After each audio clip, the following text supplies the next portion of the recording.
Hello, back again with Power Up with Maps. Diana Kokoska and John Alexandra from Boston with me here. And many of you already know John because he spoke at one of our masterminds and talked to us about money and the choices that we make with our money.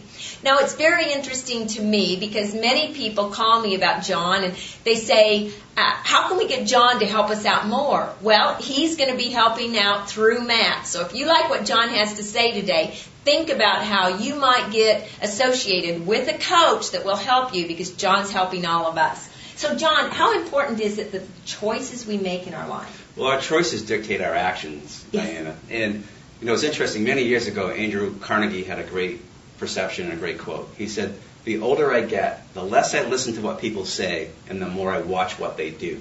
Because what they do is a true indication of their belief system or their choices. And we can tell very easily by observing people whether or not they're making good choices for themselves and the other people around them by what they're doing or not doing. Now, we know that this is all about helping other people and serving other people and being a professional at what it is that we all do. That's a very, very important choice that everybody has to make. Well, and we're at where we are because of the choices we made before. Mm-hmm. And you'll be tomorrow because of the choices you make today. So you mentioned again, we keep bringing up contribution over and over on these Power Up with Maps. It's so important that we serve others and not make it about ourselves. Why is that? Well, I've got to tell a story about this, Okay, if that's okay. And I think this will help people with this aspect of their contribution to the world. Uh-huh. When Thomas Edison was perfecting the light bulb, he attempted it almost 10,000 times. And later he was interviewed by a reporter, and the reporter said, Mr. Edison, how did you do it? How did you go through almost 10,000 failures in order to accomplish your goal?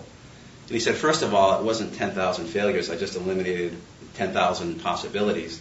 And then he said, you misunderstood my mission or my goal. My mission wasn't to perfect the light bulb. My mission was to illuminate the world.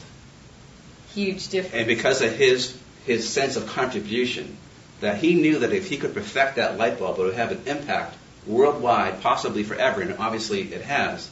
That was his sense. So his motivation, his desire, his ability to face challenges and work through difficult times came because of his sense of contribution and knowing how that would impact other people's lives. And we do the same thing in this profession every single day.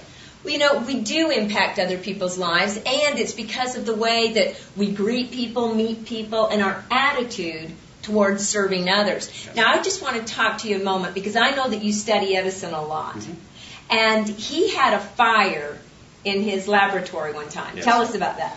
He was in his mid to late 60s at the time, and the laboratory was made out of poured concrete, and they didn't think that it could burn down, but there were all kinds of chemicals and those kind of things. And it caught on fire, and Thomas Edison was standing outside of the laboratory looking at the fire, and literally it was just a glow on his face. I mean, the reflection from the fire was glowing on his face. And he said to his son, quick, go and get your mother. She'll never see another spectacle like this in her life. And sure enough, here comes Mrs. Edison. And he's standing there just gazing at the fire. And he looks over at his wife and says, isn't this wonderful? All my mistakes have been burned up in that fire. Now I can start all over again.